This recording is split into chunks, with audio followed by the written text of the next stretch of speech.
अस्सलाम वालेकुम अब्बास भाई। वालेकुम सलाम। इमरान भाई, आप भी सुन पा रहे हैं ना? इमरान भाई अल्हम्दुलिल्लाह सुन पा रहा हूँ। जी, अस्सलाम वालेकुम। हाँ वालेकुम अस्सलाम। देखिए, अभी कुछ चीज़ें हैं जो हम आपके सामने कुछ सवालात रखना चाहते हैं, क्योंकि आप दूरअंदेश लोग हैं, तो इसलिए कुछ सवालात जो हमारे व्यूवर्स की जानिब से भी हमारे तरफ आए हैं कि लॉकडाउन के चलते जिन हालात में लोगों की खिदमत कई इदारों ने की है, ये सब लोगों ने देखा है, लेकिन लॉकडाउन के बाद जो रिलैक्सेशन मिला है, इसमें एक बहुत ही, अब्बास भाई आप सुन पा रहे हैं?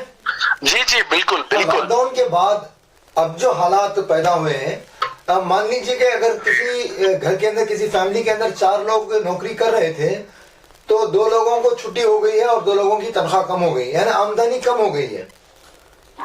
जी जी। हाँ, इसके अलावा एक और प्रॉब्लम भी जो फेस कर रहे हैं इस दौरान, कई दुकानदार और मकानों में 3 महीने तक का रेंट अभी पे नहीं किया है, उन्हें रेंट को पे करना है, लेकिन वहाँ पर बहुत सारी जगह हमने सर्वे किया कि इंस्टॉलमेंट पर पेमेंट, जो बकिया जो रेंट से इंस्टॉलमेंट पर पे करने की बात हो रही है, लेकिन उन दुकानदारों की भी इनकम कम हो गई है। तो इसमें क्या क्या नतीजा निकालना चाहिए लोगों को मिलकर या सरकार की तरफ से? इसके अलावा एक और बड़ी बात ये भी है, बैंगलोर के अंदर से जो माइग्रेंट्स गए हैं, सुन रहे हैं जी जी बोलिए। अब्बास भाई? हाँ बिल्कुल सुन रहे हैं भाई, बोलिए। जो माइग्रेंट्स बैंगलोर से चले गए हैं, लैंड डेवलपिंग के ताल्लुक से हो या फिर स्मॉल इंडस्ट्रीज हो, इसमें कई माइग्रेंट्स जो चले गए हैं, यहाँ पर जो है डेवलपिंग का काम भी रुक गया है, तो वो सब चीजें नॉर्मल पर आने में कितना टाइम लगेगा, कैसे लगेगा? अभी अगर इकोनॉमी गिर गई है तो लोग किस तरह से उसको अफेक्ट करेंगे? आपको क्या लगता है? आप अपनी राय बताएं इमरान भाई, और अब्बास भाई आप भी बताएं। अब्बास भी बताएं, अब्बास भी ज्यादा क्लोज अब्बास भाई? तमाम चीजों में इंशाल्लाह मैं भी अपनी राय रखूंगा। अब्बास भी प्लीज। जी बिल्कुल, जी जी जरूर जरूर जरूर। सबसे पहले तो मैं बहुत खुश हूँ कि डायनामिक लीडर जैसे इमरान पाशा हैं, हमारे भाई हैं, और उनको तंदुरुस्ती के लिए मैं दुआ करना चाहूंगा। हालांकि मीडिया में ने तो गोदी मीडिया तो बहुत जोरों। वाले इमरान भाई नहीं है, अच्छा, कॉर्पोरेटर इमरान भाई नहीं है ये। अच्छा ये, वाले इमरान है। अरे अरे अरे अरे बिलाल बाग के इमरान भाई, ये तो हमारे बड़े भाई हैं। अरे अच्छा अच्छा अच्छा, बहुत खुशी की बात है। बहुत जानकार आदमी है हमारे इमरान भाई, और क्रांतिकारी आदमी है, और बहुत खुशी की बात है कि मैं एक बहुत ही नॉलेजेबल आदमी के साथ ये डिस्कशन पर हूँ, ना कि डिबेट। सबसे पहली बात तो ये है, जो मोदी जी जो लॉकडाउन लाए थे, ये एनडीए बीजेपी गवर्नमेंट, ये बहुत ही अनप्लैन्ड लॉकडाउन है। कोई स्ट्रैटेजी नहीं है इसमें, ना कोई अकाउंटेबिलिटी है। उसी के नाते ये ऐसी गवर्नमेंट है जो खुद, जो गरीबों के बारे में बिल्कुल भी नहीं सोचती। कोई जानकार नहीं है इस सरकार में। इसी के नाते जो हमने इतने दिनों से माइग्रेंट क्राइसिस देखा, माइग्रेंट लेबरर्स की मौत देखी, और बहुत कुछ जो नहीं देखना चाहिए था। सबसे पहले तो भाजपा की सरकार को गवर्नमेंट चलाना नहीं आता, और उनका जो अनप्लैन्ड लॉकडाउन था बहुत ही गलत डिसीजन था। और जो दूसरी बात आपने जो सवाल किया है, उस पे कहना चाहूंगा मैं, बिल्कुल ऐसा हुआ है। अभी बहुत सारे काम रुक गए हैं, क्योंकि जो माइग्रेंट लेबरर्स थे यहाँ पे, जो माइग्रेंट लेबरर्स बिहार, यूपी वगैरह अन्य शहरों को जा चुके हैं और उनके गांवों को जा चुके हैं, तो काम कैसे होगा? स्मॉल स्केल इंडस्ट्रीज का काम कैसे होगा? Medium enterprise, large scale industries का काम रुक गया है, और उसके नाते इकोनॉमी डाउन हो गई है। यहाँ पे सेल्स ना और वगैरह अन्य जो बिजनेस के विभाग हैं, सब बंद हो चुके हैं। और मैं आपको और एक चीज, एक पूरी तरह से एक जो चेन बना हुआ था देश का कारोबार का, वो पूरा टूट चुका है। तो पूरा तहस बिल्ड होने में कैसे बिल्ड होगा वो उस पर? जी बिल्कुल, पूरा तहस नहस हो चुका है। वापस आने के लिए अभी 6 से 8 महीनों से 1 साल या उससे ज्यादा भी लग सकता है। जिस तरह से उन्हें शहरों में उनके साथ सलूक किया गया था, क्या आपको लगता है कि वो वापस आएंगे? बहुत ही मुश्किल है, क्योंकि ये लोग बोल रहे थे कि हमें ना खाना चाहिए ना पानी, बस हमें अपने गांव को लौट जाना है। बहुत सारे माइग्रेंट्स की आवाज यही थी। हालांकि मैं आपको एक चीज बता दूं, जो अमीर है उनको थोड़ी फर्क पड़ता है जॉब लॉसेस से। जॉब लॉसेस को किसको फर्क पड़ता है? मिडिल क्लास को इफेक्ट करता है, पुअर क्लास को। जी, अमीर लोगों को भी बिल्कुल फर्क पड़ेगा। अब उनके घर में बर्तन कौन मांजेगा? वो खुद तो खड़े नहीं होंगे बर्तन मांजने के लिए, उन लोगों को भी फर्क पड़ेगा। ऐसा नहीं, अभी उनकी 4th फ्लोर की जो लैंड डेवलपर्स हैं जो बड़े बड़े, अब उनकी बिल्डिंगों को कौन ऊंचाई पर ले जाएगा? ये सब माइग्रेंट्स वर्कर ही थे। अभी क्या होगा उन सब का? जी बिल्कुल बिल्कुल, आपकी बात बिल्कुल सही है फर्क पड़ेगा अजय भाई, बिल्कुल आपकी बात सही है। लेकिन अमीर लोग थोड़ी मरेगा जैसे गरीब लोग मर जाएंगे। ये लोग कुछ ना कुछ उनके बिजनेस को इफेक्ट होगा, लेकिन उनके उनकी हेल्थ और उनके लाइफ को इफेक्ट उतना नहीं होगा। और सबसे बड़ी बात तो ये है कि हमें ये पहचानना चाहिए कि इंसानियत का कोई मूल भाव नहीं है यहाँ पे। नहीं रहा बिल्कुल भी नहीं रहा। ये दुख की बात है। अभी कल मैं एक रिक्शा ड्राइवर से बात कर रहा था, उन्होंने कहा कि उनकी गाड़ी को 250 रुपए रेंट पर वो गाड़ी उठाते हैं। दिन भर में उन्हें 250 का भाड़ा नहीं मिल रहा है जी। तो इस तरह के जो लो क्लास लोग जो हैं, जो ऑटो ड्राइवर हों या दुकान में नौकरी करने वाले हों, ये तमाम तबका जो है परेशान हाल है। इसका हल क्या उठाना चाहिए? सरकार को क्या करना चाहिए?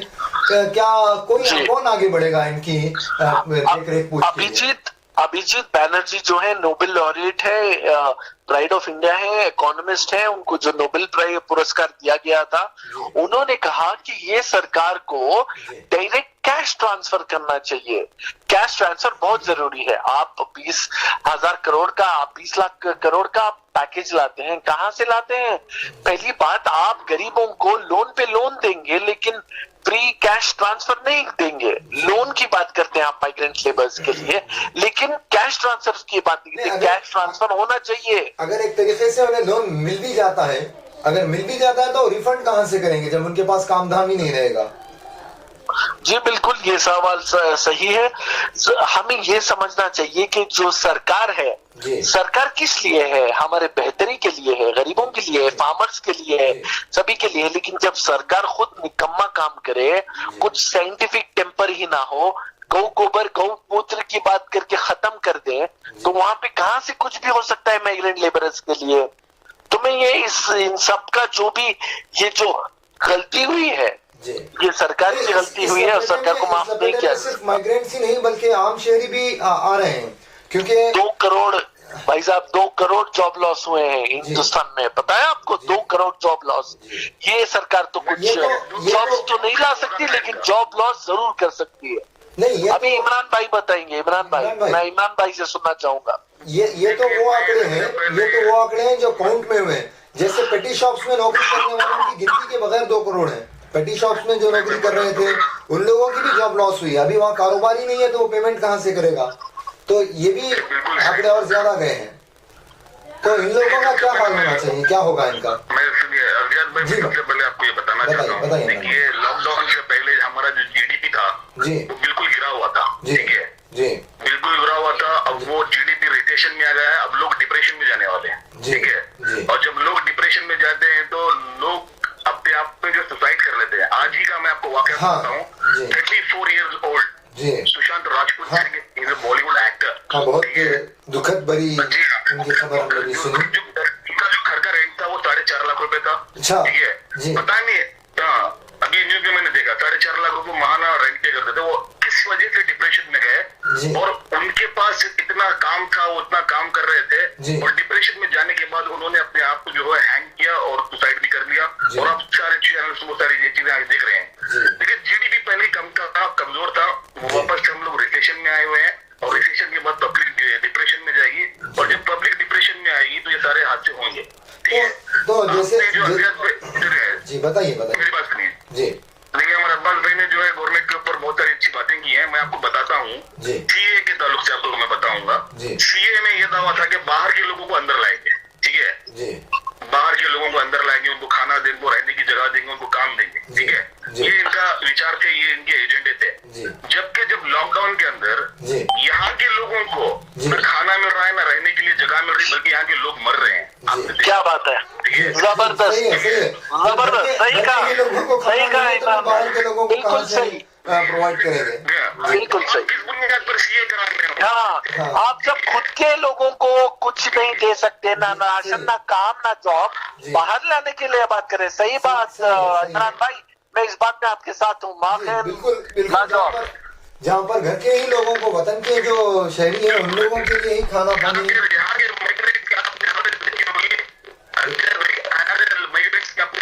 इमरान भाई शायद आप इमरान भाई शायद आप जहाँ पर हैं वहाँ पे नेटवर्क की कुछ इश्यू है शायद। हेलो इमरान भाई, नेटवर्क इश्यू कुछ हो रहा है आपका। हेलो, हाँ शायद इमरान भाई का कॉल फिर से लेना होगा। इमरान भाई शायद आपका नेटवर्क इश्यू कुछ है। हाँ, आपकी आवाज साफ नहीं आ रही है। नहीं, उनको कट करके फिर से कॉल कीजिए। नहीं, मैं वापस आपको रिकॉल करता हूँ, मैं आपको आपकी आवाज थोड़ा। हेलो, मैं रिकॉल दे रहा हूँ। ठीक है, कीजिए, वो उसमें वेट कर रहा हूँ। जी ठीक है। हाँ जी अजब भाई, मैं लाइन पे हूँ। हाँ, ये इमरान भाई जो बता रहे थे, इनकी बात से पूरी तरह सहमत हैं। मैं पूरी तरह से सहमत हूँ। लेकिन ये हल नहीं है। सरकार को इस पर क्या प्लानिंग्स करनी चाहिए? जी बताता हूँ आपको इस पर। जी बिल्कुल, देखिए, जब एक सोनू सूद जैसा एक्टर जी इतना कर सकता है माइग्रेंट लेबरर्स के लिए, इतना कर सकता है, वो कितने हजारों लोगों को भेज सकता है अगर वो अपना मन बना ले। तो पता ही है, जब मोदी जी की पूरे हाथ में सरकार है, इतने मिनिस्टर्स हैं, इतने एमपी हैं, वो कर नहीं सकते। जब एक अकेला सोनू सूद इतना कर सकता है, तो ये क्या क्या नहीं कर सकते, सोचने की बात है। और जो इमरान भाई ने जो बात कही है, लाजवाब बात कही है। अरे आप दूसरों को बुलाने की बात करते हो, जब आपके खुद के घर में, आपके खुद के भूपुल वतन में आप लोगों का ठीक से आप जॉब नहीं कर सकते, उनके लिए खाना पानी नहीं कर सकते, आप दूसरों की बात करते हो। ये बहुत ही झूठी सरकार है, निकम्मी सरकार है, धोखेबाज सरकार है। और अगर आप अरतरुल गाजी देखते हो, तो ये कुर्तोगलू सरकार है, समझ रहे हो? ये कुर्तोगलू की सरकार है। आपको मैं बताना चाहता हूँ, यहाँ पर आपको रोक कर एक बात देखिए, इनके भाषण जगह जगह पर जा रहे हैं, जहाँ पर राशन नहीं जा सके वहां पर इनके एलसीडी के जरिए भाषण जा रहे हैं। ठीक है, क्या बात है। एलसीडी पर तो ये जो सरकार खर्चा हो रहा है, हाँ, ये जो सरकार है ना, ये सिर्फ अपने मुफाद परस्त की सरकार है, सिर्फ अपना फायदा देखती है और दूसरा कुछ नहीं देखती। लोगों को उन्होंने पहले ही बता दिया कि आत्मनिर्भर हो जाओ।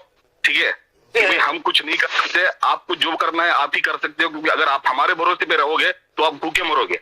ठीक है, ये उन्होंने इनडायरेक्टली ऑलरेडी बता चुके हैं। और हमें जो है, मैं अभी यहाँ पर किसी पार्टी के ताल्लुक से नहीं बोलूंगा, थोड़े अखलाकी बात करता हूँ उन लोगों के लिए कि भाई देखिए, जिन लोगों के पास किराए आते रहते हैं, जिनके भाई 14 फ्लैट हैं, 15 फ्लैट हैं, और वो लोग पीछे पड़े हुए हैं कि भाई आप जो है हमारा किराया पे कर दें। देखिए, यहाँ पर जो कानूनी मसले हैं, वो कानून ने आपको कहा है कि भाई आप थोड़ी सहूलत दें, मगर अल्लाह से डरें थोड़ा। ठीक है, थोड़ा अखलाकी मियार अपना दुरुस्त करें। एक आदमी 3 महीने से घर पर बैठा है, तो वो अपने 20 बच्चों को खाना खिलाएगा या आपका किराया पे करेगा? अगर आपको अपने किराए की इतनी, सुनिए मेरी बात, अगर आप लोगों को अपने किराए की इतनी ही तकलीफ है, यहाँ पर जितने भी लोग रहते हैं वो एडवांस देकर रहते हैं, कोई 2.5 लाख रुपए एडवांस देकर रहता है, कोई 3 लाख रुपए एडवांस देकर रहता है, उनको सहूलत दो, उनके एडवांस पैसे में काटो। जब इंशाल्लाह वो वापस रिफॉर्म होंगे तो वो आपको स्लैब वाइज यानी कि भी इंस्टॉलमेंट में पे करेंगे। ठीक है, पुराना किराया देंगे और उसका जो है 5,000 रुपए उसके आपको देखते रहेंगे। 1 साल भर के अंदर इंशाल्लाह ये सारी तकलीफें दूर हो जाएंगी। हमें एक दूसरे का साथ देना चाहिए। और दीगर दूसरा मसला मैं भी बताता हूँ। इमरान भाई, मैं आपकी बात को थोड़ा रोकना चाहूंगा। आपकी बात बिल्कुल सराहने लायक है, लेकिन यहाँ पर 2 पहलू है। एक बात तो ये है, वो इंस्टॉलमेंट पर भी किराया नहीं दे पाएंगे क्योंकि 3 महीने से वो बेकार थे। दूसरी चीज ये है कि बहुत सारे परिवार, बहुत सारे लोग ऐसे भी हैं जिन्हें किराए से अपना घर चलाना होता है। कोई बेवा है, यतीम है, जिसके किराए पर उसकी आगे की जिंदगी डिपेंड है। और तीसरी बात ये है कि जिस तरह माइग्रेंट्स यहाँ से छोड़कर गए हैं, काफी मकान खाली हो गए हैं। अब लोग किराए भी, मतलब मान लीजिए कि 10,000 किराया था, अभी उसे आमदनी ही 20,000 थी आमदनी, अभी उसकी आमदनी 8,000 हो गई है, तो फिर वो 10,000 रेंट वाला घर छोड़ करके छोटे घर को ढूंढेगा। तो इस तरह से शहर जो है ना रिड्यूस होता नजर आ रहा है। देखिए, अगर ऐसे ही हालात रहेंगे जिस तरह आपने बताया, यहाँ पर मैंने सबसे पहले आपको एक बात बताई थी कि यहाँ पर अखलाकी मियार दुरुस्त होने चाहिए, ठीक है। हर किसी के साथ मसले हैं, ठीक है। जो मालदार है उसके साथ भी मसले, हमें नजर आ रहा है कि उसके पास बिल्डिंग है और उसके साथ पीछे 10 मसले हैं बिल्डिंग के साथ, ठीक है। एक आदमी के पास घर नहीं है, वो किराए पे घर रह रहा है, तो उसके साथ भी 15-20 मसले लगे हुए हैं। तो यहाँ पर हम एक दूसरे का अखलाकी मियार दुरुस्त करें कि भी हम एक दूसरे के मसलों को उठाएंगे, ये बात से इनकार नहीं है, कोशिश यही रहेगी, लेकिन हमारी सरकार क्या करेगी ये बड़ा सवाल है। अब्बास भाई, सरकार कुछ नहीं करेगी अभी, सरकार तो मॉब लिंचिंग करेगी, ठीक है, और सारे रेपिस्टों को जो है एमपी बनाकर पार्लियामेंट में बिठाएगी। सरकार हमारी बस इतना ही कर सकती है जी, क्या सरकार इससे ज्यादा हमारी सरकार कुछ नहीं कर सकती जी। जब पीएम केयर्स फंड में जब पीएम केयर्स फंड में आप जब आरटीआई करोगे कोई जवाब नहीं आएगा। हजारों करोड़ है पीएम केयर्स फंड में, लेकिन ये लोग क्या करेंगे, एमएलए खरीदेंगे, एमपी खरीदेंगे, सरकार गिराएंगे। इस वक्त पे, कोरोना के वक्त पे भी मध्य प्रदेश की सरकार गिराई गई। अभी गुजरात में एमएलए का ये चल रहा है, शॉपिंग चल रही है, मार्केटिंग चल रही है, शॉपिंग चल रही है, ऑक्शन चल रही है। बस ये गधे घोड़े, हॉर्स ट्रेडिंग, गधे घोड़े में बेचने में खरीदने में लगते हैं, उसी के लिए सरकार है। चाहे वो ये नरेंद्र मोदी का खास आदमी अमित शाह हो, उनकी रणनीति यही है। ना इनको किसान के लिए कुछ करना है, ना युवा के जॉब्स के लिए करना है, ना माइग्रेंट लेबर्स के लिए करना है, ना गरीबों के करना है, लिए करना है, बस यही करना है। वो आज की सरकार जो है सबसे ज्यादा इकोनॉमी वाइज, जीडीपी वाइज सबसे डिक्रीज है। इतनी जीडीपी काश पिछले 25-30 साल में हुई होगी जो जीडीपी अभी भारत की है। और एक चीज आपको बता दूं, 4 नंबर पे है भारत इस वक्त कोरोना पे, फर्स्ट पे यूएसए, फिर ब्राजील, फिर रशिया, फिर आता है हिंदुस्तान। और आपको बता दूं इंडिया बहुत जिस वक्त लॉकडाउन 1 महीने के अंदर नंबर 2 पे हो जाएगा, और हो सकता है यूएस को भी बीट कर दे। कि बता रहा हूं ना आपको, अगर आप एक 4-5 बंदरों को आप गाड़ी चलाने बोलते हैं, थोड़ी गाड़ी चलाएगा वो, हाँ, ताकि वो ज्यादा मेजोरिटी में है। मेजोरिटी का मतलब ये नहीं कि सरकार चलाना आता हो, यहाँ पे साइंटिफिक टेम्पर नहीं है, इकोनॉमी की नॉलेज नहीं है। सबसे पहली बात तो फाइनेंस क्या है ये पता नहीं है खुद फाइनेंस मिनिस्टर को, जो कभी डिफेंस मिनिस्टर को भी फाइनेंस मिनिस्टर, जीरो क्रेडिबिलिटी है यहाँ पे। तो हमें बस ये जानना चाहिए कि एक रिवोल्ट आना चाहिए, क्योंकि इस सरकार से कुछ नहीं हो पा रहा। इमरान भाई की बात पहुंचे, बहुत अच्छी लगी। जहां जहां राशन नहीं पहुंचा वहां पे इनकी भाषण पहुंचा है, जुमलेबाजी पहुंची है मोदी जी की। जुमले से थोड़ी गरीब का पेट चढ़ता है। अरे ये गरीब लोग रास्ते में मर रहे हैं, इनको कैसे कहूंगे जब इनको मदद की जरूरत है? कैसे आप कह सकते हो? शर्म आनी चाहिए कि आप इनको आत्मनिर्भर होने के लिए कहोगे। कैसे आत्मनिर्भर होंगे गरीब लोग? इनको चाहिए सहायता। फिर इंसानियत की जरूरत ही क्या है जब आप आत्मनिर्भर की बात करते हो? ये सब सोच विचार की बात है, इसके बिना कुछ हो नहीं सकता। ये समझना चाहिए अजहर भाई कि ये सरकार जो है बहुत ही गलत कर रही है। इनको बस हिंदू मुस्लिम करना है, हिंदू मुस्लिम मंदिर मस्जिद दंगा गंगा, बस और कुछ नहीं है यहाँ पे। अगर सरकार कुछ कर ही नहीं रही है तो क्या कोई एनजीओ या कोई इस तरह के लोग इकट्ठा होकर के कुछ इस तरह के मामलात में हल निकाल सकते हैं? अभी कितना करेंगे एनजीओ? एक हद तक कर सकते हैं। अगर काम बड़े मुकाम पे होना हो तो सरकार के अलावा कोई नहीं कर सकता। अजीम प्रेम जी ने 100 करोड़ दिए, और अन्य लोग जो हमीद साहब हैं सिप्ला के, उन्होंने करोड़ों के रुपए दे, हजारों लोग ने दिए पैसे, लेकिन थोड़ी हो सकता है। सरकार पॉलिसी बनाती है, पॉलिसी के जरिए करोड़ों को फायदा पहुंचता है। तो ये पूरा जो सवालात है सरकार से पूछना है, और सरकार को ही बड़ा कदम लेके हमारे नेशनल मीडियाज हैं वो लोग तो ऐसे सवालात खुद से भी नहीं पूछते सरकार से कब और कहाँ पूछेंगे, तो मसले का ये तो हल नहीं हुआ अगर वो नहीं पूछ रहे हैं तो है मीडिया। देखिए अजद साहब, हम आपको सराहते हैं, आपकी प्रशंसा इसलिए करते हैं क्योंकि आप एक इंडिपेंडेंट मीडिया चैनल हो जो दोनों पहलू को आगे रखते हो, जो निष्पक्ष हो, न्यूट्रल हो। लेकिन आज की मेन स्ट्रीम नेशनल मीडिया गोदी मीडिया है। रोज मैं नेशनल मीडिया पे आता हूँ, गोदी मीडिया बिक गई है ये मीडिया। अपोजिशन भी जो अपोजिशन में है उन लोगों ने भी ऐसा कोई इन हालात पर कोई विचार नहीं किया है जो अभी मुल्क के आने वाले हैं, इस पर उन्हें गौर करना चाहिए। मैं आपको हालांकि ये बात बता दूंगी, ऑपोजिशन ने बार बार लगातार ये सवाल खड़े किए हैं। जैसे कि अब यूपी का मसला बता दूं आपको, प्रियंका गांधी ने 1000 बसेस निकाले योगी आदित्यनाथ के इस चलते, उसने रोक दिए। जब ऑपोजिशन अच्छा काम करना चाहता है ये लोग रोकते हैं, ये असलियत है बीजेपी की, योगी आदित्यनाथ जी की।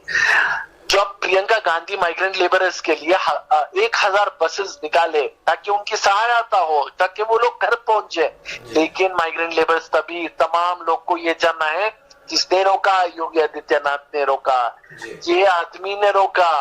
हालांकि ये लोग चाहते नहीं कि अच्छा हो, ये लोग बस सत्ता में रहे, पावर में रहे, वही चाहती है।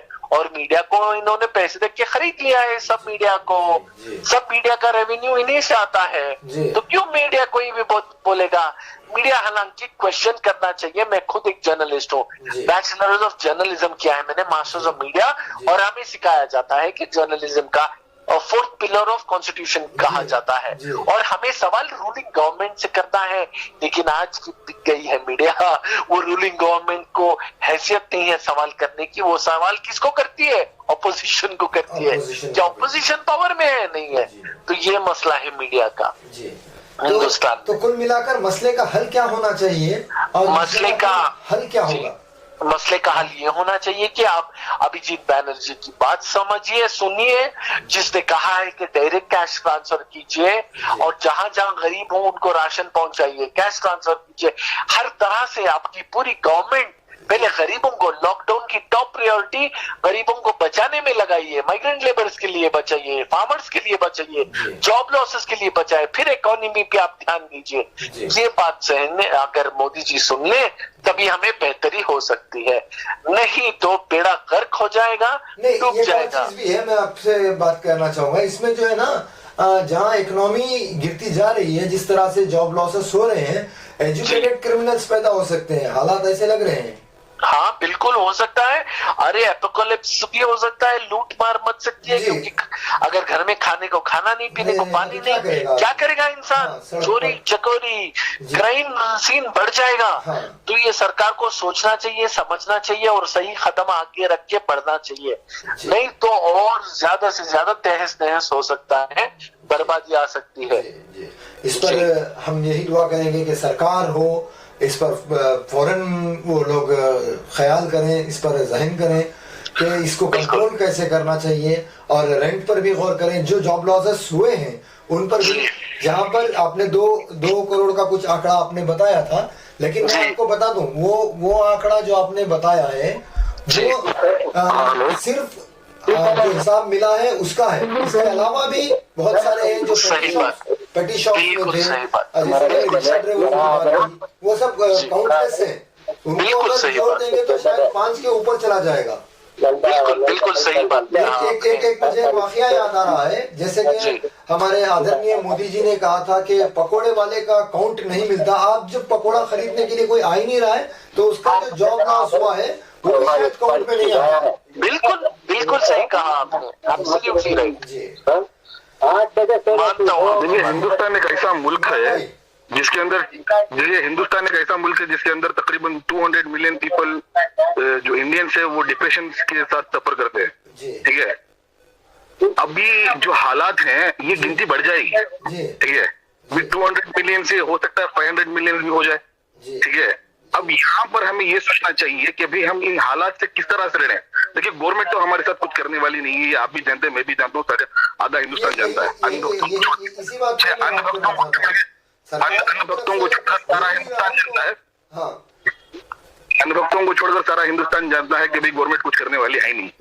यहाँ पर हमें अब एक दूसरे का ताउन करना पड़ेगा, ठीक है।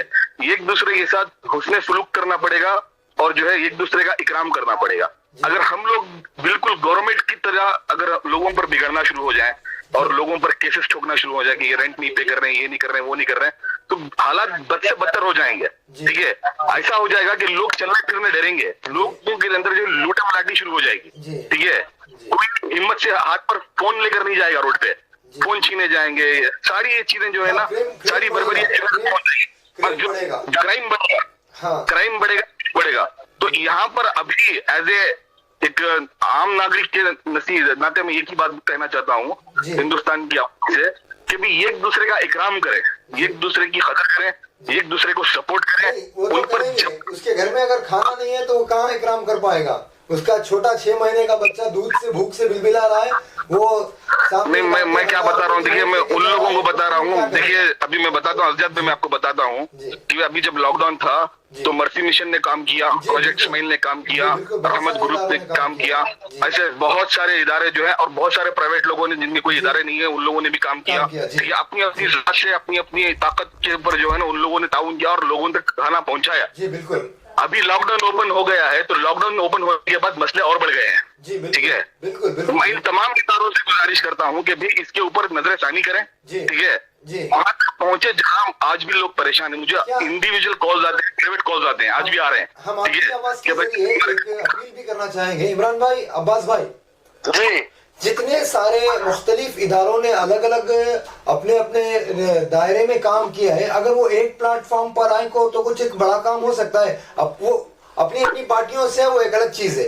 यहाँ पार्टी या पॉलिटिकल कैरियर को बाजू रख करके जैसे देखिए गयाजुद्दीन ने बहुत कुछ काम किया है, इंडिविजुअल अपने तौर से किया है, किसी पार्टी से नहीं बल्कि ना ही किसी इदारे से। ऐसे अगर लोग और ऐसे इदारे एक प्लेटफॉर्म पर आए तो कम से कम हम अपने स्टेट में एक काम को बना सकते हैं। आपको क्या लगता है? जी, आपकी अज़द साहब, काश कि आपकी सोच मिलती जुलती तमाम इदारे के कि खुद बहुत सारे लोगों में इतने डिफरेंसेस हैं। सबसे पहले हमें ये नेक अखलाक चाहिए कि ये सब हटा दे, समझेंगे इंसानियत से बढ़कर कुछ नहीं है और ये नेक सोच के साथ आगे बढ़े तो आमीन अल्हम्दुलिल्लाह बहुत बेहतर काम हो सकता है। ये सरकार कुछ करे ना करे, हम सब इमरान भाई जैसे लोग जो इतना अल्हम्दुलिल्लाह इतना अच्छा काम करते हैं बहुत सारे ऑर्गेनाइजेशंस के साथ, उसके साथ साथ बहुत से लोग हैं अल्हम्दुलिल्लाह जो इतना अच्छा काम कर रहे हैं, तो बहुत बहुत ज्यादा बेहतरी हो सकती है। हमें अपने डिफरेंसेस को हटा के, जैसे कहते हैं कि इंसानियत से बड़ा धर्म, इंसानियत से बड़ी चीज कोई नहीं है। अगर हम ये बात मान लेना तो अरे ये मोदी की सरकार की ऐसी की तैसी, हम खुद बहुत ही भाईचारे के साथ काफी हद तक अच्छा काम कर सकते हैं। तो मैं यही दुआ भी करूंगा इमरान भाई आपसे भी और हमारे व्यूवर से भी यही गुजारिश रहेगी कि आप लोग भी जो है एक दुआ करें ताकि तमाम जो भी हमारे लीडर्स हैं, मैं हमारे लीडर्स से मतलब सिर्फ मुस्लिम लीडर्स की बात नहीं कर रहा हूँ, मैं जो भी इदारे हैं मुस्लिम नॉन मुस्लिम यानी मजहब से परे रह करके मैं बात कर रहा हूँ, जो भी हैं लोग जो लोगों मैं एक अज़द भाई एक छोटा मैसेज देना चाहता हूँ आपके चैनल के जरिए, एक छोटा मैसेज देना चाहता हूँ जितने लोग भी सुन रहे हैं। देखिए भाइयों, जो लोग भी इस ऑडियो को सुन रहे हैं, मैं आप सबसे ये गुजारिश करना चाहता हूँ कि भी एक दूसरे का इकराम करें, एक दूसरे का। देखिए कुछ लोग ऐसे होते हैं कि वो अपने हालात को बयान नहीं करते। ठीक है, ऐसे लोगों के पास जाएं, अल्लाह ने अगर आपको दिया है तो आप ऐसे लोगों के पास जाएं, आप खुद तहकीक करके उन तक पहुंचाएं। तो कुछ चेहरे ऐसे होते हैं वो जुबान बयान नहीं करते, उनकी आंखें बयान कर देती हैं। ठीक है, आपने बहुत सारी किताबें पढ़ ली, आपने भगवत गीता पढ़ लिया, कुरान पढ़ लिया, आपने बाइबल पढ़ लिया, कम से कम इतना तो सीख ले कि इंसान को एक इंसान की आंखें पढ़ना सीख लें। ठीक है, और उसे शर्मिंदा ना करें मांगने के लिए, इंतजार ना करें कि वो मांगे। ठीक है, जरूरी नहीं कि वो आपको मांगे। ठीक है, कोशिश करेंगे भाई मैं मेरे भाई की जरूरत को समझूं और उसकी सवाल करने से पहले उसकी जरूरत को पूरा करूं। आज अल्हम्दुलिल्लाह हमारे शहर के अंदर, हमारे मुल्क के अंदर ऐसे भी बहुत सारे लोग हैं जो अगर लॉकडाउन हो जाए तो 1 साल तक भी लोगों को बिठाकर खिला सकते हैं। अल्लाह ने उतना माल दिया हुआ है। ठीक है, ऐसे लोगों से मैं गुजारिश करता हूँ कि भाई ऐसे लोगों से मैं गुजारिश करता हूँ कि आप आगे बढ़ें। इस वक्त जो है मालदार का भी इम्तिहान है, गरीब का भी इम्तिहान है। गरीब का इम्तिहान सब पर और मालदार का इम्तिहान जो है वो अल्लाह ने जो आपको अता किया है उस माल पर है कि आप वो अल्लाह का अता किया हुआ माल कहाँ पर खर्च कर रहे हैं। ठीक है, तो आप आगे बढ़े। आपने लॉकडाउन में किया, माशाल्लाह बहुत अच्छा किया। कि ऐसा नहीं कि लॉकडाउन खत्म हो गया, रिलैक्सेशन हो गया, आपकी जिम्मेदारी खत्म हो गई, नहीं बिल्कुल नहीं है। रिलैक्सेशन के बाद जो है अगर आप बहुत सारे लोग और परेशान हैं। लॉकडाउन में जो हालात थे उससे और ज्यादा खतरनाक हालात अभी आगे आने वाले हैं। अब्बास भाई जी जी बिल्कुल नहीं, आ चुके हैं अरजद भाई, आ चुके हैं जी, आ चुके हैं अब्बास भाई जी। लॉकडाउन हालात आ चुके हैं। लॉकडाउन के अंदर एक बहाना क्या था कि भाई आदमी लोग जो है, आप लोग की फैमिली घर पर बैठी है, कुछ काम नहीं करे। अभी क्या हो रहा है कि आप काम तो कर रहे हैं ना, ये एक बात आ गई है, लेकिन जो काम कर रहे हैं उतना उनको उनकी जो जरूरत है उतना पूरी नहीं हो रही है, ये बड़ा मसला है। बिल्कुल, ये जो मैं आपको बता दूं यहाँ और एक बात, ऐसा समय आया है जहां पे हमें social distancing norms, physical distancing norms का बहुत ही ज्यादा ख्याल रखना होगा।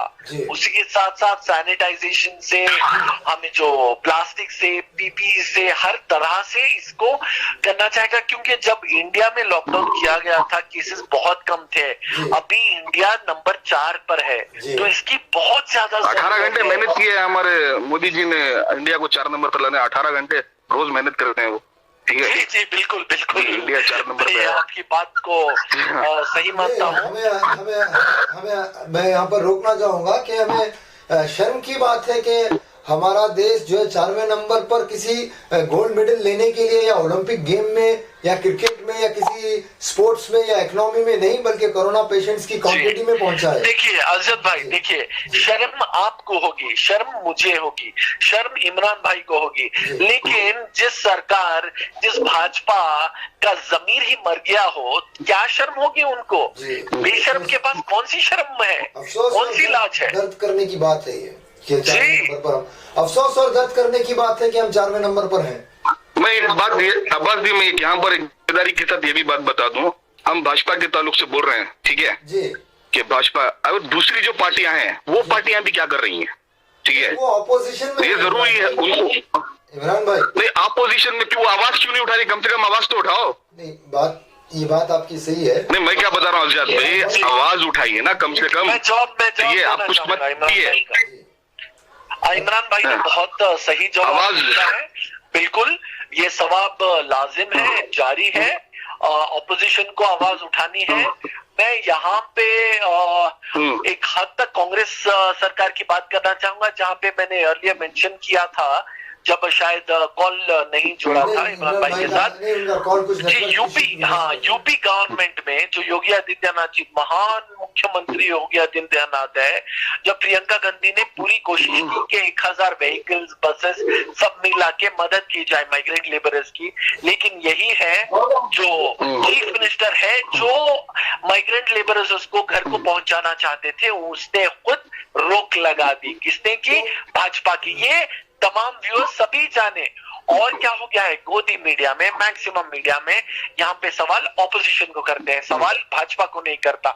और हाँ, मैं इमरान भाई की बात मानता हूँ, उनको सवाल करने चाहिए और उनके हद से जो अच्छा काम हो सकता है, कांग्रेस पार्टी को, जेडीएस को, समाजवादी पार्टी को, सीपीआईएम के लेफ्ट पार्टीज को, सभी को मिलकर काम करना चाहिए, आवाज उठानी चाहिए। और गोदी मीडिया जो है पूरे वर्ल्ड को दिखाना चाहिए कितनी बिक गई है ये गोदी मीडिया और ये गवर्नमेंट। और हाँ, ये सवाल सब पे लाजिम है। बिल्कुल सही जी। तो अब्बास भाई, मैं अपनी बात कह रहा था कि इमरान भाई वापस आपके, इमरान भाई आपकी वॉइस ब्रेक हो रही है, इमरान भाई आपकी वॉइस ब्रेक हो रही है, मैं वापस आपको कॉल में ले रहा हूँ। अच्छा, अभी सुनाई दे रहा है भाई? हाँ, अभी ठीक है, बताइए। ठीक है, हेलो, मैं ये बताना चाह रहा हूँ, कोई गली, कोई मोहल्ला, कोई शहर, हेलो सुनिए, जी हेलो जी, बताइए। कोई गली, कोई मोहल्ला, कोई शहर खतरे में, कोई गली, कोई मोहल्ला, कोई शहर खतरे में नहीं है, पूरा मुल्क खतरे में है। यहाँ सबको मिलकर आवाज उठाना चाहिए। जी बिल्कुल, यहाँ सिर्फ मेरी आवाज या आपकी आवाज ऐसा मसला नहीं है। यहाँ पर हर एक नागरिक जो अपने आप को हिंदुस्तानी कहता है, उसको अपने हक के लिए आवाज उठानी पड़ेगी। हमारा मसला यह है कि हम लोग आवाज नहीं उठाते, और 2-4 जो उठाते हैं ना, उनके पीछे पड़ जाते हैं कि आपको इस तरह से करना नहीं चाहिए था, आपको इस तरह से बोलना नहीं चाहिए था, आपके ऊपर ये होगा, आपके ऊपर वो होगा। ऐसे लोग बहुत सारे लोग, कब तक हम लोग इस तरह जिएंगे बताइए? इसी बात को, जिंदगी अल्लाह की दी हुई अमानत है। इमरान भाई, इसी बात को लेकर के आपकी आवाज के जरिए हम एक राय रख रहे हैं, तमाम जो पॉलिटिकल लीडर्स हैं, और तमाम जो लोग जिम्मेदार लोग हैं और तमाम ऐसे इदारे जो हैं, जो भी एनजीओज हैं, अगर वो एक प्लेटफॉर्म पर आ जाते हैं तो एक बड़ा काम हो सकता है, एक बड़ी सहूलतें मुहैया हो सकती हैं। एक सरकार को एक जवाब भी मिलेगा कि अगर सरकार नहीं करेगी तो हिंदुस्तानी लोग इतने मजबूत हैं कि वो सरकार का इंतजार करते करते भूखे नहीं मरेंगे, बल्कि मसले का हल निकालेंगे। लॉकडाउन के अब कर्नाटक में ले लीजिए, लॉकडाउन शुरू हुआ, 1.5 महीना 2 महीने के बाद जो बीबीएमपी से पैकेजेस आते हैं तब तक लोग भूखे मर जाते हैं। मैंने एक कॉर्पोरेटर से पूछा कि अगर सरकार की तरफ से आ ही रहा है तो फिर आप क्यों डिस्ट्रीब्यूट कर रहे हो? तो उन्होंने मुझे जवाब में कहा, जब तक हम सरकार का इंतजार करते हैं, सरकार के फूड डिस्ट्रीब्यूशन का, तब तक हमारे लोग मर जाते हैं। हमें ये फूड की जगह क्रेन मंगानी पड़ती ताकि हम वो भूख मरे से जो लोग मर गए उनकी लाशें उठाने के लिए। तो ये हालात दोबारा ना हो, इसलिए कि तमाम इदारे अगर पॉसिबल है। अब्बास भाई जी जी पॉसिबल है, और जो हक की बात कही है इमरान भाई ने, सही है। हर हिंदुस्तानी नागरिक पे ये सवाल उठता है कि उसने क्या किया इस समय। और सिर्फ यही नहीं कि जब हम अल्लाह सुब्हाना ताला के पास जाएंगे, हमें भी हमारा हर एक जो काम किया उसका जवाब देना होगा यहाँ पे। और उसके साथ साथ सभी को समझना चाहिए, अखलाक पैदा करना चाहिए खुद ही में, और एक दर्द पैदा करना चाहिए कि जो तमाम जो भी है, अमीर हो गरीब हो, जो भी इंसान हो, उसको मदद करना चाहिए। हमें जैसे ये सरकार ने तो हाथ उठा दिया आत्मनिर्भर कह के, अब ये सरकार जो भी करे ना करे उसको हटा के हमें एक दूसरे की मदद करनी चाहिए। सभी इदारों को, ऑर्गेनाइजेशंस को, एनजीओस को, हर एक आदमी को साथ में एक प्लेटफॉर्म पे आके एक दूसरे की सहायता से ही अच्छा काम हो सकता है। मैं एक और बात की तरफ मैं वापस कहना चाहूंगा, तमाम एनजीओ जो है इंफ्रादी अलग अलग अपने अपने इदारों में वो काम कर रहे हैं, ये बात से इनकार नहीं है अपनी हद तक। अगर वो तमाम एक प्लेटफॉर्म पर अगर काम करेंगे तो बुन बुन से समंदर होता है, तो एक बड़ा काम होगा। ये असल चीज है। अगर एक प्लेटफॉर्म पर देखिए, जब मैं आपको बता दूं, मर्सी मिशन ने जो काम किया था, मैं आपको बताता हूँ, 24 एनजीओ उसके साथ थे। कितने?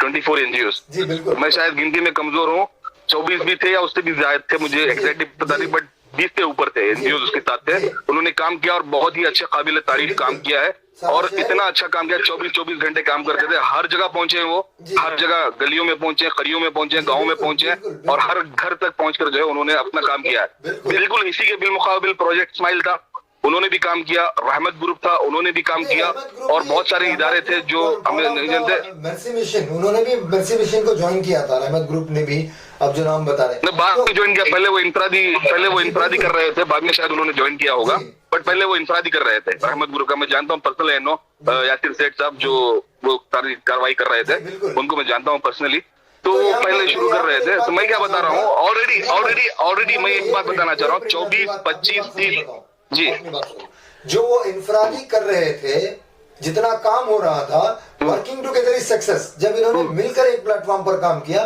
तो बड़े पैमाने पर काम हुआ, बहुत लोगों को फायदा हुआ।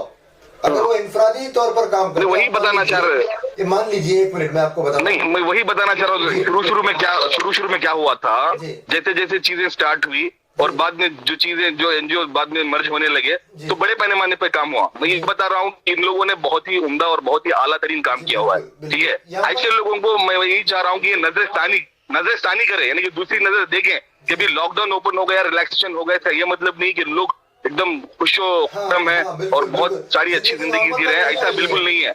लोग जिंदगी नॉर्मल पे अभी 1 साल तक नहीं है कि अल्लाह माफ करे, अल्लाह करे कि भी इससे जल्दी हो जाए, बट नहीं आएगी, ठीक है।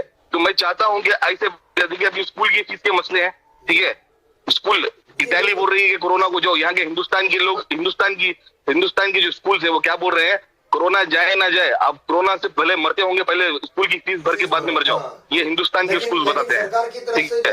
ये हिंदुस्तान, हालांकि एजुकेशन जो है सबसे इम्पोर्टेंट है, मगर जो एजुकेशनिस्ट हैं, जो एजुकेशन दे रहे हैं, उनके अंदर इतना एजुकेशन नहीं है कि लोग परेशान है, ये स्कूल की फीस कहाँ भरेंगे, यानी कि यहाँ एजुकेशन भी अब परस्त हो गई है, ठीक है। और मेडिकल, आपको मैं और एक बात की तरफ तवज्जो करता हूँ, मेडिकल की तरफ 80% आईसीयू डेस्क कम हो गए हैं, आप अगर गौर फिक्र करेंगे तो, ठीक है। 89% आईसीयू डेस्क कम हो गए हैं, क्योंकि मेडिकल के अंदर भी घपला था, लोग बेबुनियाद मरे हुए लोगों को बना जो सुलाकर चीजें ली जाती थी, हॉस्पिटल्स के बिल पे किए जाते थे। अब वो सारा मसला नहीं है, मसला नहीं है। तो मैं बता दूं, लॉकडाउन के अंदर जितनी डिलीवरियां हुई हैं सब नॉर्मल डिलीवरीज हुई है। मेडिकल के अंदर भी इतना घपला था कि ये लॉकडाउन के अंदर पता चल गया। फायदा ये हुआ है कि जितनी डिलीवरी अब शायद अगर नॉर्मल टाइम पर वो उतने परसेंट में 80% जो है ना सिजेरियन होती थी। हाँ देखिए, कमर्शियलाइजेशन बहुत है हॉस्पिटल्स में, एजुकेशन में एक माफिया हो गया है, hospital mafia, education mafia, education भी माफिया हो गया है। मैं तो बताऊंगा, ये लोग बस पैसा पैसा पैसा के पीछे जा रहे हैं। उसी के नाते अगर आप इमरान भाई माफी चाहता हूँ, ये एजुकेशन और मेडिकल डिपार्टमेंट पर एक और बहस हम करेंगे, लेकिन अभी हम इसको ये कहना चाहेंगे कि आपकी दुआ भी रहेगी, हमारी दुआ भी रहेगी कि लोग जो है ना एक प्लेटफॉर्म पर जमा हो, जैसे लॉकडाउन के अंदर लोगों की खिदमत की है, इसी तरह एक दोबारा से रिलैक्सेशन में भी उन लोगों को तलाशा जाए जो लोग परेशान हाल है। सुन रहे हैं अब्बास भाई? जी जी जी। तो ये एक बहुत बड़ा काम होगा। तो इससे हम आपकी आवाज से ये दुहार लगाते हैं कि जितने मेर्सी मिशन में जो लोग जुड़े थे, इसके अलावा भी लोग भले मेर्सी मिशन के साथ ही जुड़ो या कोई दूसरा नाम दो, लेकिन काम को आगे बढ़ाएं। कम से कम हमारे देश को बचाने के लिए सरकार अगर आगे नहीं आती है तो आप लोग ही बचा लो इसे। ये हमारी एक रिक्वेस्ट है, मेरी एक ख्वाहिश भी है कि हमारे देश को, हमारे स्टेट को जितना हो सके आप लोग कंट्रोल करो, क्योंकि वरना अगर लोग आगे आकर इस तरह का काम नहीं करेंगे तो मुझे खौफ है कि लाइन ऑर्डर तो जाएगा ही, लेकिन हमारी आने वाली नस्लें मुजरिमों की कहलाएंगी। बिल्कुल आपकी बात लाजिम है यहाँ पे अजब भाई। इंशाल्लाह हम भी यही सोच रखते हैं कि बेहतर हो हमारा, हम सबका, हमारी बिरादरी का, तमाम हिंदुस्तानियों का और तमाम हमारे जो भी लोग हैं मौतन में, और सभी का इंशाल्लाह ताला सब अच्छा हो और हालात सुधर जाएं और बेहतरी हो और कोरोना से नजात मिले। जी बिल्कुल बिल्कुल ठीक है अब्बास भाई, बिल्कुल सही फरमाया भाई ने भी। जी अब्बास भाई ने बिल्कुल सही फरमाया, अब्बास भाई ने बिल्कुल सही फरमाया। मैं चाहता हूँ कि भाई हम लोगों को आगे बढ़ना चाहिए। जिस तरह हम लॉकडाउन के वक्त एक दूसरे का साथ दे रहे थे, बिल्कुल इसी तरह अभी भी हम आगे बढ़कर जो है एक दूसरे का साथ दें, एक दूसरे का चाहूंगा अब्बास भाई। जी जी, इसको आप इंफरादी भी कोशिश कीजिए कि लोग जो इदारों में बटे हुए हैं वो एक प्लेटफॉर्म पर आकर काम करें। इमरान भाई, आपके तो काफी इदारों के साथ ताल्लुकात हैं, इस पर आप भी मेहनत कीजिए। मेरी तहे दिल से ये गुजारिश है, मैं अपने दोनों हाथ जोड़ के मैं गुजारिश करता हूँ तहे दिल से। मैंने काफी बार इत्तेहाद में काम किया है, यूनिफिकेशन में यूनाइट करने के लिए। मैं तमाम लगातार रखना चाहूंगा कि अल्लाह से बड़ा कोई ताकत नहीं, अपना ईगो कुछ नहीं, सब हटा के बेहतर काम के लिए, बेहतर सोच के लिए, बेहतर मकाम के लिए आगे बढ़े। हम सब भाई हैं। जो भी हमारा अल्लाह ताला हमारा जो भी हमें है, आखिर में हमारी सोच, हमारे अच्छा काम हमें जन्नत ले जाएंगे उसे। और बाकी जो दुनिया है ये खत्म होने वाली चीज है, ये सब फानी है, फिनिश होने वाली चीज है, खत्म होने वाली है।